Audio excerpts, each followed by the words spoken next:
નમસ્કાર ખેડૂત મિત્રો, સ્વાગત છે તમારો આ વિડીયોની અંદર। આજે આપણે મિત્રો વાત કરીએ તો ગુજરાતના ખેડૂતો માટે, ગુજરાત સરકારની ખેડૂત મિત્રો માટે, પશુપાલન મિત્રો માટે, મત્સ્યપાલન મિત્રો માટે, ગુજરાતની મહિલાઓ માટે અને બાગાયતી ખેતી કરતા ખેડૂતો માટે સરકારની છે તે મિત્રો ઘણી બધી યોજનાઓની અંદર ઓનલાઈન અરજી ફોર્મ ભરાવવાના છે તે હવે મિત્રો ચાલુ થશે।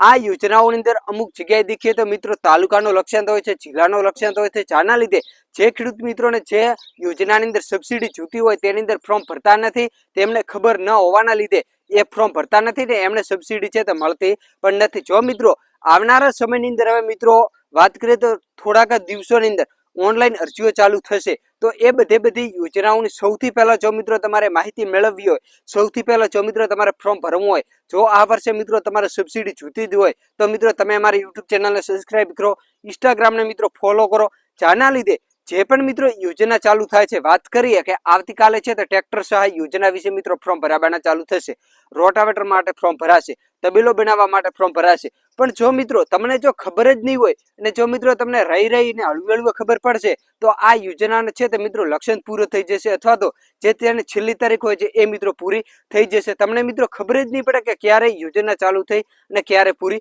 થઈ। એ જાણવા માટે તમે અમારે મિત્રો ફોલો કરીને રાખો, યુટ્યુબ ચેનલને સબસ્ક્રાઇબ કરીને રાખો।